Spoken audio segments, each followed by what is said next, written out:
Good morning students. आज हम लोग क्लास 12th की फिजिक्स का वैद्युत क्षेत्र एवं वैद्युत विभव चैप्टर पढ़ेंगे, जिसका लेक्चर फर्स्ट है आज। इसमें हम लोग सबसे पहला नंबर स्टार्ट करते हैं आवेश से। आवेश से और आवेश के विषय में हम आपको बताते हैं इसका आवेश का इतिहास क्या था। देखिए, सबसे पहले एक यूनान के दार्शनिक थे जिनका नाम थेल्स था। थेल्स नामक जो दार्शनिक थे, उन्होंने क्या काम किया था कि उन्होंने अंबर नामक पदार्थ को ऊन से रगड़ा। तो ऊन से रगड़ने के पश्चात इस वस्तु में तिनके तथा कागज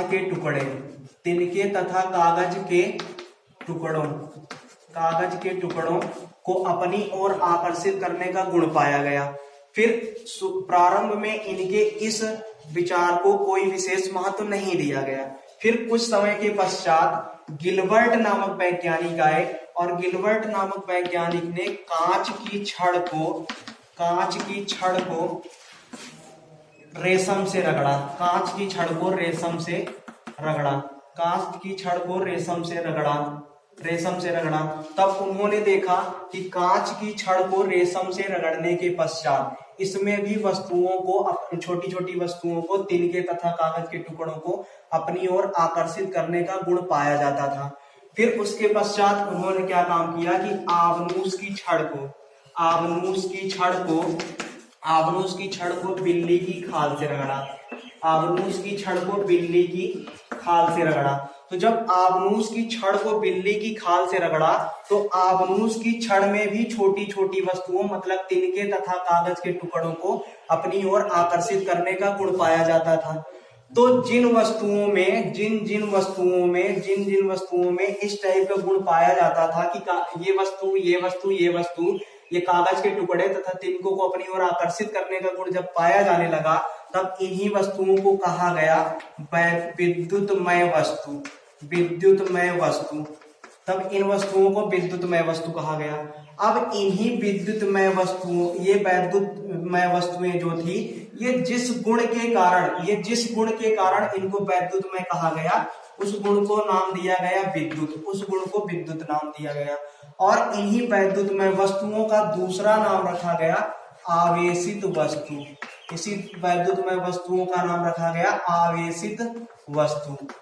अब उसके पश्चात इधर वाली वस्तुएं भी छोटे छोटे तिनकों को अपनी ओर आकर्षित करती थी, तो ये भी वैद्युतमय वस्तु कहलाई। और वैद्युतमय वस्तु ये भी हुई, और जिसके कारण इसमें ये वैद्युतमय वाला गुण प्राप्त हुआ, उस गुण का नाम रखा गया विद्युत।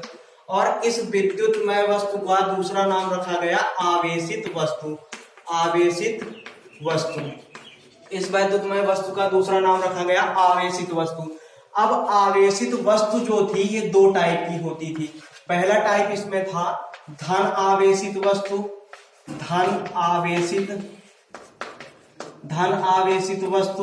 और दूसरा टाइप इसमें था ऋण आवेशित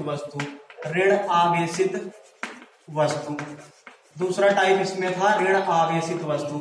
जो धन आवेशित वस्तुएं थी उसमें इसके आधार पे आवेशित वस्तुओं के आधार पे आवेश दो प्रकार के प्राप्त हुए। एक तो धनावेश, दूसरा ऋण आवेश। अब देखिए, इसमें से जैसे इस पदार्थ को इसमें रगड़ा गया तो इस पर धन आवेश आया, और इस पर धन आवेश आया और इस पर ऋण आवेश आ गया। तो ये धनावेशित वस्तु कहलाई, ये ऋण आवेशित वस्तु कहलाई। अब इसको जब इससे रगड़ा गया तो इस पर धन आवेश आया और इस पर ऋण आवेश आया, तो ये धनावेशित वस्तु कहलाई, ये ऋण आवेशित वस्तु कहलाई। फिर उसके पश्चात जब इसको इससे रगड़ा गया तो इसमें ऋण आवेश आया और इसमें धन आवेश आया, तो ये वस्तु क्या कहलाएगी? ऋण आवेशित वस्तु। ये वस्तु कहलाई धन आवेशित वस्तु। फिर उसके पश्चात हमने क्या काम किया कि जब हम इस धन आवेशित वस्तु को मतलब अंबर को कांच की छड़ के पास ले आए, तब प्रयोग किया हमने कि अंबर नामक वस्तु को जब कांच की छड़ के पास ले आए, तो चूंकि ये धनावेशित थी, तो ये दोनों के दोनों एक दूसरे को प्रतिकर्षित करती थी। ये दोनों के दोनों वस्तुएं एक दूसरे को प्रतिकर्षित करती थी।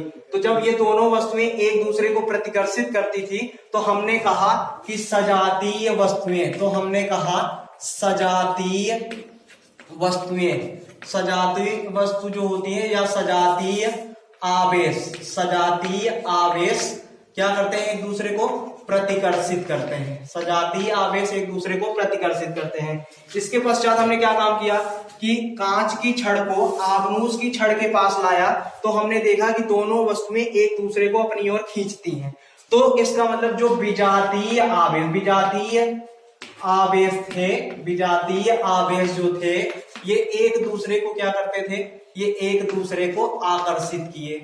विजातीय आवेश एक दूसरे को आकर्षित किए। इसका मतलब जो सजातीय वस्तुएं थी, सजातीय आवेश मतलब जिस पर समान आवेश हो, मतलब प्लस आवेश, धन आवेश, तो ये एक दूसरे को क्या की, प्रतिकर्षित की। और जब ये वाली वस्तु ये विजातीय आवेश वाली आई, मतलब धन आवेशित, ऋण आवेशित, तो ये एक दूसरे को क्या किया, आकर्षित किया। जब ये इन दोनों वस्तुओं ने एक दूसरे को, तो इसको हमने कह दिया इसमें आकर्षण का गुण पाया जा रहा है। अब ये तो था कि किसी वस्तु को किसी अन्य वस्तु से जब रगड़ा गया, इस आधार पर जो आवेश उत्पन्न हुए थे उनकी बात।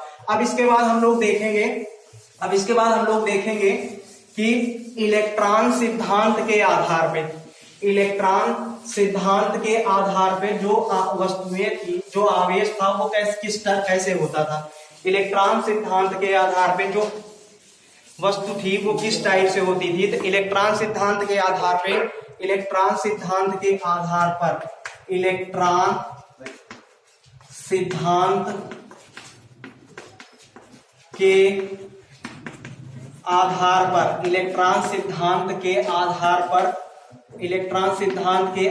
पर आवेश, तो इलेक्ट्रॉन सिद्धांत के आधार पर जब हम आवेश की बात करते हैं, तो हम लोग एक बात जानते हैं कि जब भी कोई भी पदार्थ हो, माना कि ये पदार्थ है, तो ये पदार्थ जो है छोटे छोटे परमाणुओं से मिलकर बना होता है। और इस पदार्थ के परमाणु जो होते हैं, ये पदार्थ जो है परमाणुओं से मिलकर बना होता है। तो ये परमाणु जो है, ये परमाणु इस परमाणु के नाभिक में, नाभिक मतलब बीच वाले हिस्से में प्रोटॉन तथा न्यूट्रॉन पाए जाते हैं। इस पर प्रोटॉन पर धन आवेश तथा न्यूट्रॉन पर कोई भी आवेश नहीं होता है। इसी आवेश के बराबर आवेश रखने वाले कुल इलेक्ट्रॉन चक्कर लगाते रहते हैं। यहाँ पर इलेक्ट्रॉन जो है चक्कर लगाते रहते हैं। तो प्रोटॉन पर धन आवेश, न्यूट्रॉन पर कोई आवेश नहीं होता, और लेकिन इसके चारों ओर जो विभिन्न कक्षाओं में चक्कर लगाते हैं इलेक्ट्रॉन, इन पर ऋण आवेश होता है। तो सामान्य अवस्था में अगर देखा जाता है तो इलेक्ट्रॉन की संख्या जो होती है, सामान्य अवस्था की बात कर रहे हैं, बराबर प्रोटॉन की संख्या के होती है। लेकिन अगर किसी वजह से, किसी कारणवश इसमें से एक इलेक्ट्रॉन निकल जाए, या एक से अधिक इलेक्ट्रॉन निकल जाए, तो धन आवेशों की संख्या ज्यादा हो जाती है। जिसके कारण हम कहते हैं कि ये वस्तु जो है धनावेशित है। लेकिन अगर किसी कारणवश इसमें इलेक्ट्रॉन प्रवेश कर जाए, तो हम लोग इसी वस्तु को फिर कहने लगते हैं कि ये वस्तु जो है ऋणावेशित है। तो इलेक्ट्रॉन सिद्धांत के आधार पर हमने कुल मिलाकर बस इतना सीखा कि अगर किसी भी पदार्थ के परमाणु में से अगर इलेक्ट्रॉन बाहर निकल जाते हैं, तो हम लोग कहने लगते हैं कि वस्तु जो है वो कैसी है, धनावेशित है। और कहीं से इलेक्ट्रॉन अगर पदार्थ में या परमाणु में प्रवेश कर जाते हैं, तो हम लोग कहते हैं कि जो वस्तु है वो ऋणावेशित है। इस प्रकार से इलेक्ट्रॉन सिद्धांत के आधार पर आवेश की संकल्पना प्राप्त हुई हम लोगों को। फिर इसके पश्चात हम लोग क्या काम करते हैं, हम लोग काम ये करते हैं कि आवेश के बारे में तीसरी बात देखते हैं। और तीसरी बात में हम लोग पढ़ते हैं वैद्युत अपघट्ट के आधार पर आवेश। वैद्युत अपघट्ट के आधार पर आवेश। तो वैद्युत अपघट्ट के आधार पर अगर हम लोग आवेश देखते हैं तो वैद्युत अपघट्ट हम सीधा सीधा उनको कहते हैं ऐसा विलयन जिसमें धारा प्रवाहित करने पर प्रवाहित होती हो, ऐसा विलयन जिसमें धारा प्रवाहित करने पर धारा का प्रवाह हो जाता हो, उसी को हम लोग कहते हैं, ऐसा विलयन जिसमें धारा प्रवाहित करने पर धारा का प्रवाह हो जाए, उसी को हम लोग क्या कहते हैं, वैद्युत अपघट्ट कहते हैं। तो आवेश वे कारक होते हैं जो किसी वैद्युत अपघट्ट में धारा के प्रवाह का प्रदर्शन करते हैं। आवेश वे कारक होते हैं, वैद्युत अपघट्ट के आधार पर आवेश जो होते हैं, आवेश वे कारक होते हैं जो वैद्युत अपघट्ट में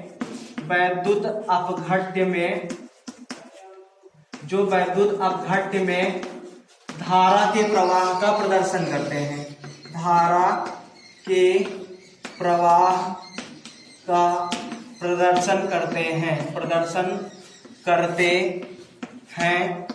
आवेश कहलाते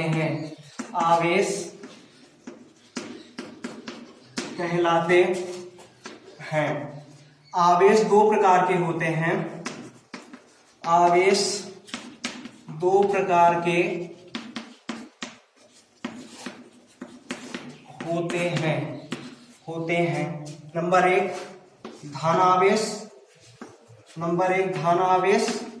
नंबर दो ऋण आवेश। ये हमने इसमें सीखा। अब इसके बाद हम लोग पढ़ते हैं आवेश संरक्षण का सिद्धांत।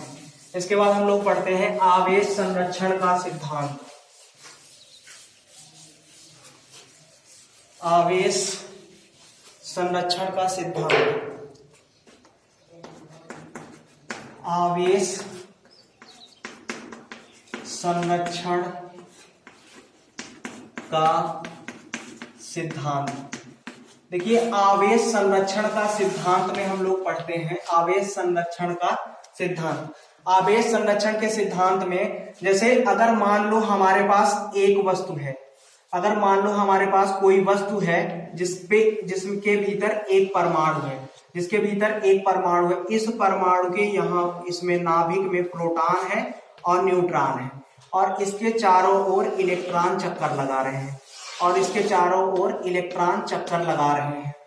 फिर उसके बाद मान लो यहाँ पे कोई दूसरा पदार्थ है, मान लो पदार्थ ए की स्थिति ये है और यहाँ पर मान लो पदार्थ हमारे पास क्या है, बी है, यहाँ पे प्रोटॉन है और यहाँ पे क्या है, न्यूट्रॉन है और इसके चारों ओर विभिन्न कक्षाओं में इलेक्ट्रॉन चक्कर लगा रहे हैं, इसके चारों ओर विभिन्न कक्षाओं में इलेक्ट्रॉन चक्कर लगा रहे हैं। अब इसके चारों ओर विभिन्न कक्षाओं में अगर इलेक्ट्रॉन चक्कर लगा रहे हैं तो हम लोग क्या काम करते हैं, जब इस वस्तु को इस वस्तु से रगड़ दिया जाता है, जब इस वस्तु को इस वस्तु से रगड़ दिया गया तो मान लो कि इससे एक आध इलेक्ट्रॉन निकलकर यहाँ पर चले आए, इससे एक आध इलेक्ट्रॉन निकलकर यहाँ पर जब चले आए तो हम लोग कहते हैं कि ये वस्तु पॉजिटिव हो गई, मतलब धनावेशित हो गई। ये वस्तु ए धनावेशित, वस्तु ए धनावेशित, वस्तु बी ऋणावेशित, वस्तु बी ऋणावेशित। जब वस्तु ए धनावेशित है, वस्तु बी ऋणावेशित है, कब, जब इन दोनों वस्तुओं को एक दूसरे से रगड़ दिया गया तब। लेकिन रगड़ने के पहले की अगर बात की जाए तो जब इसमें जितने प्रोटॉन थे उतने ही इसमें इलेक्ट्रॉन थे, इसमें जितने प्रोटॉन थे उतने ही इसमें इलेक्ट्रॉन थे, तब उस स्थिति में इन वस्तुओं पर कोई आवेश नहीं था, ये शून्य, इस पर कितना आवेश था, शून्य आवेश था। लेकिन रगड़ने के पश्चात चूंकि यहाँ का इलेक्ट्रॉन यहाँ पहुंच गया तो ये वस्तु धनावेशित हो गई और ये वस्तु क्या हो गई, ऋणावेशित हो गई। लेकिन जब ये वस्तु धनावेशित हो गई, ये वस्तु ऋणावेशित हो गई, तो अगर इन दोनों वस्तुओं को एक दूसरे के संपर्क में ला दिया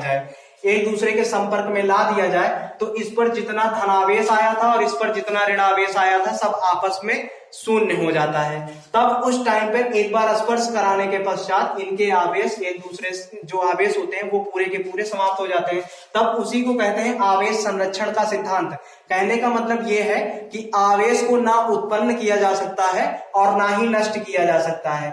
जैसे शुरू में इन पर कोई आवेश नहीं था, इन पर कोई आवेश नहीं था, लेकिन इनको रगड़ दिया गया आपस में, तो रगड़ने के पश्चात इन पर आवेश आ गए। लेकिन आवेश आने के बाद भी अगर इनको स्पर्श करा दिया जाएगा तो फिर उसके पश्चात ये क्या हो जाएंगे, निरावेशित हो जाते हैं। इसी को क्या कहते हैं हम लोग, आवेश संरक्षण का सिद्धांत कहते हैं। बाकी इसके बाद हम लोग अगले लेक्चर में पढ़ेंगे और इसके आगे ही पढ़ेंगे हम लोग। बाय। कितने मिनट?